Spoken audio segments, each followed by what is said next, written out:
Mr. McCoy wants you to put your brains on autopilot to blindly accept that, of course, Ken Taylor had a bad temper.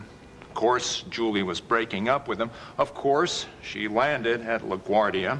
Of course, he killed her and dumped her body in his barn. Of course.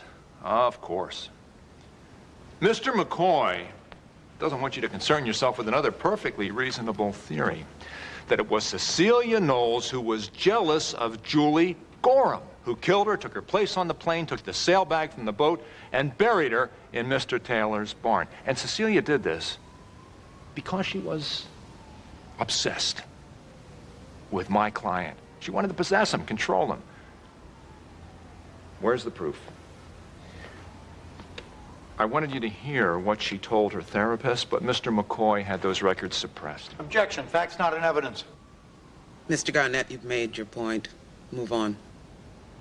Cecilia Knowles set out to frame my client, and it worked. She fooled Mr. McCoy. He's as much a victim of her machinations as my client. Your Honor.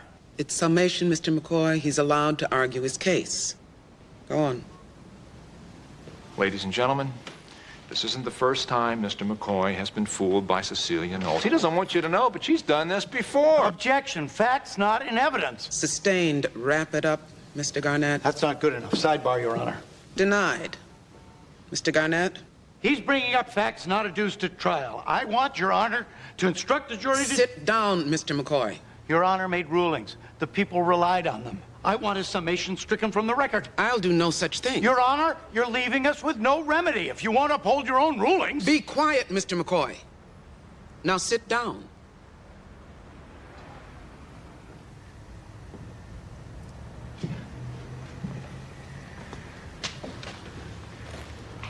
So, even if you don't believe Cecilia Knowles killed her own sister, you must admit it's possible she did. And that's reasonable doubt.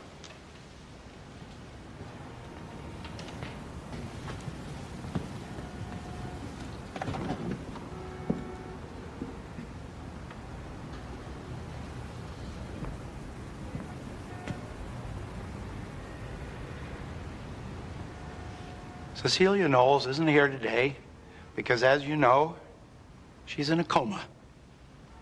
You haven't been told why she's in a coma. Mr. Garnett alluded to the reason. I'm going to tell you why. Objection. She did it in a desperate, crazed attempt Sustained. to call attention to the fact that Mr. Taylor had gotten away with the murder of her sister. I said sustained, Mr. McCoy. She was so convinced of his guilt, she was ready to put herself in jeopardy to see this vicious killer brought to trial. Mr. McCoy. While she lies in a hospital bed, this court has seen fit to allow the defense to speculate about her state of mind. That's enough. And hold her up as a patsy for Mr. Taylor. And since this court doesn't have the guts to protect the rights of the weak and voiceless... You're in contempt, Mr. McCoy. It's for the jury to see justice done. And justice, in this case, is holding Ken Taylor, and only Ken Taylor, responsible for the death of Julie Gorham. That's it. I am declaring an immediate mistrial. Oh, Your Honor. Sit down, Mr. Garnett. You opened the door for this. Ladies and gentlemen, you are dismissed. With my apologies on behalf of counsel. We're adjourned. Doesn't the Bible tell us not to kill, Mrs. Coleman? I am already suffering for what I did. So now you know what you did was wrong? Yes. Did you know it was wrong when you woke up that morning? Yes. Did you know it was wrong when you ate your cereal? Yes. He's badgering, Your Honor. Sit down and shut up, Mr. Feynman. Overruled. And you will address the court from now on, Mr. McCoy.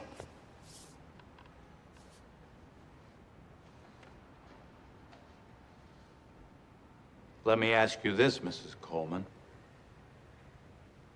Is God happy about what you did? He has my Rachel. That's what he wanted. That's what Father Garner said. He wanted it? I see. Mr. Feynman is right. This was all God's will, after all.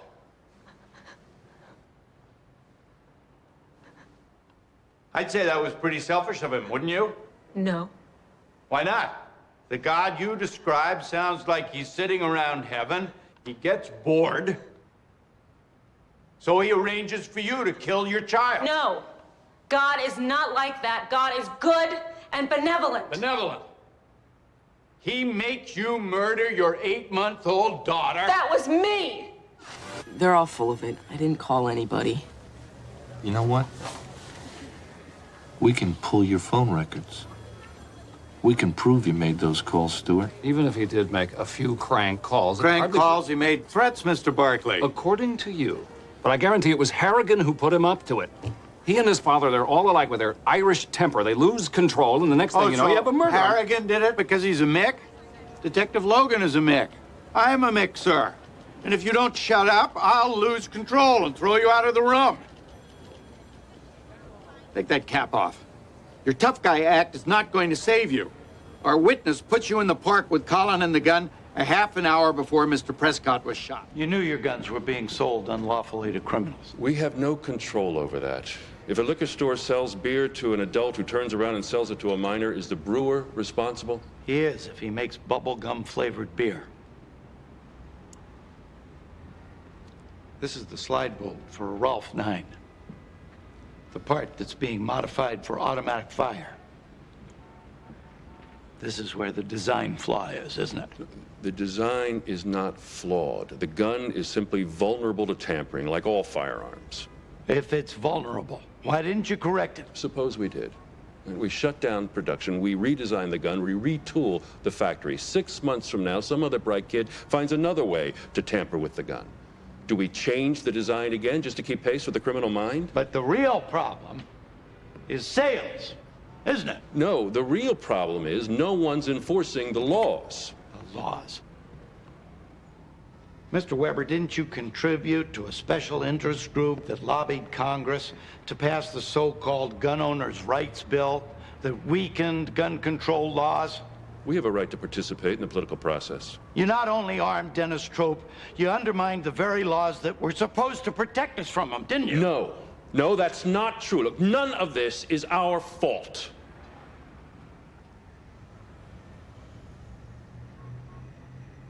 No more questions. Ms. Scott? Ms. Scott, I'm Jack McCoy, the district attorney. We need you to talk to us. I know you know what a subpoena is. Just how far up your ass is your head? A member of your union is threatening to shoot up a school. Really? I find it hard to believe any teacher could be pushed over the edge. What do you think did it, Mr. McCoy? Is it being micromanaged by the Department of Education, or having all of the responsibility and none of the authority? Or is it having to dig into their own pockets to pay for classroom supplies? Or maybe it's being abused and assaulted daily by students and their parents. You get no argument from me there. But if your obstruction allows a massacre to happen, I will crucify you, Mr. Kralik.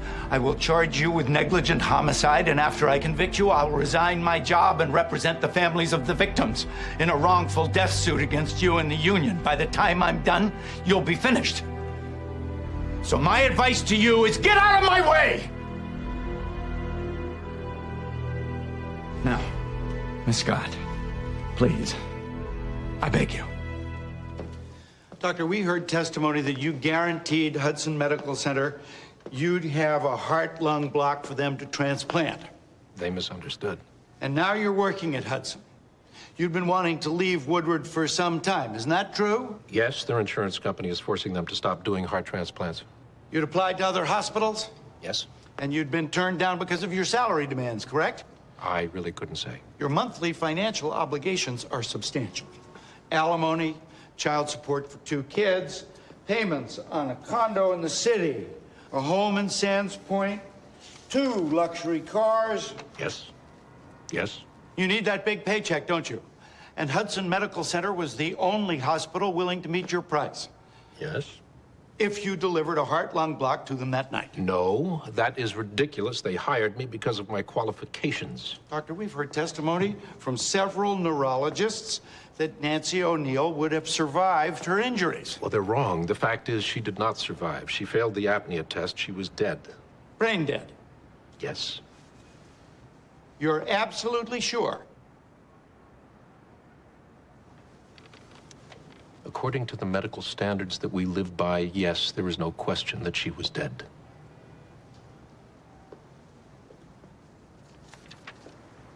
People 79. An itemized bill for Nancy O'Neill's stay at Woodward Hospital. It includes all charges incurred during the organ harvest. Doctor, there's an item highlighted. Please tell us what it says. It's a morphine drip. What's it used for? It's a painkiller. You were giving Nancy O'Neill a painkiller while you were harvesting her organs? No.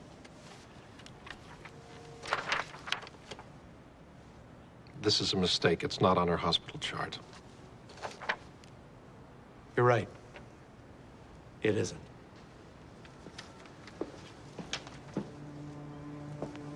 But we checked with the hospital dispensary. People's 80. According to their records, you signed out a morphine drip 10 minutes before Nancy O'Neill was wheeled into the OR. Isn't that what this says?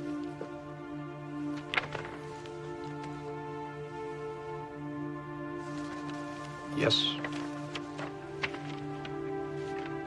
Why would a person you were absolutely sure was brain dead need a painkiller? She wouldn't. She didn't. Because if she were as dead as this piece of wood, she wouldn't feel any pain. Isn't that right? She was dead. She was alive. For all your godlike pronouncements, you knew that, didn't you? Objection! That's why you had to pump her full of morphine, so she wouldn't bolt upright screaming in the operating room while you cut her heart out. Mr. McCoy.